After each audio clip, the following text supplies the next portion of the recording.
કે નવરાત્રીની અંદર જે આપણી બહેનો દીકરીઓ ગરબાની અંદર રાસ અને દાંડિયા રાસની અંદર જ્યારે જાય છે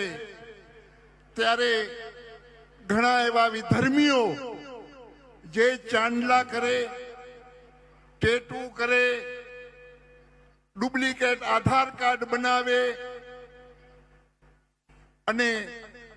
આપણી બહેનો દીકરીઓને જે ટાર્ગેટ કરે છે, તો આજે યુવાધન પાસે એક સાધુ તરીકે હું પ્રાર્થના કરું, પ્રભુ પહેલા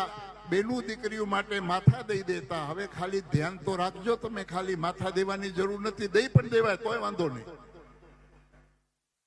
દીકરીની રક્ષા માટે માથું પણ દઈ દેવાય તોય વાંધો નહીં. પણ નવરાત્રીની અંદર ખાસ પ્રભુ જ્યાં જ્યાં પંડાલો હોય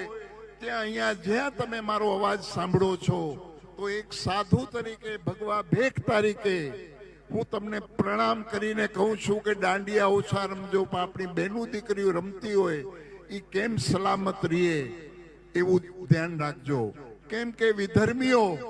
આપણી બહેનો દીકરીઓને ટાર્ગેટ બનાવે છે અને વિધર્મીઓ આજે પ્રભુ 2 દિવસ પહેલા જ ભારતના પંતપ્રધાન માનનીય મોદી સાહેબ ના માતુશ્રી વિશે જો અપશબ્દો બોલી જતા હોય આ નાલાયકો, તો આપણે સમજવાનું છે